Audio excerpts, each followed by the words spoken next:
स्वागत है आप सबका मेरे चैनल में। दोस्तों, सावन शुरू हो गया है और सारे लोग शिव जी की पूजा करने में लग गए हैं। पूरा सावन शिव जी की पूजा होती है और इस सावन के पहले सोमवार को पवन सिंह की पत्नी ज्योति सिंह भी मंदिर में जाकर शिव जी की पूजा करती नजर आईं। पूजा करने के बाद ज्योति सिंह और क्या क्या की, ये जानने से पहले वीडियो को लाइक कर ले, चैनल को सब्सक्राइब कर ले। वीडियो पूरा देखने के बाद शेयर जरूर करें।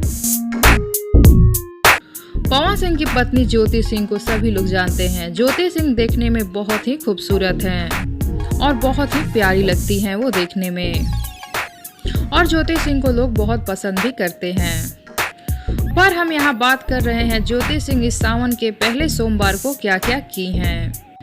ज्योति सिंह साड़ी पहनकर बहुत ही अच्छे से तैयार होकर एक सुहागन औरत की तरह मंदिर गई थी और वहां जाकर बहुत ही अच्छे से मन लगाकर पूजा की।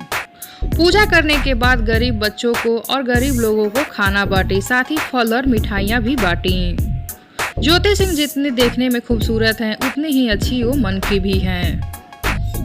वहीं पवन सिंह भी पूजा करते हुए नजर आए। दोनों पति पत्नी इस सावन में बड़े मन से शिव जी की पूजा अर्चना कर रहे हैं। हमारी भी शिव जी से यही प्रार्थना है कि इन दोनों की जोड़ी ऐसे ही अच्छे से बनी रहे और सलामत रहे, और जल्दी से अपने फैंस को अपने माता पिता बनने की खुशखबरी दें। पवन सिंह के फैंस इस खुशखबरी का बेसब्री से इंतजार कर रहे हैं। तो आप सब क्या कहना चाहते हैं मेरे इस बात को लेकर नीचे कमेंट बॉक्स में जरूर बताएं। साथ ही वीडियो को लाइक कर ले, चैनल को सब्सक्राइब कर ले। वीडियो पसंद आया हो तो शेयर जरूर करें।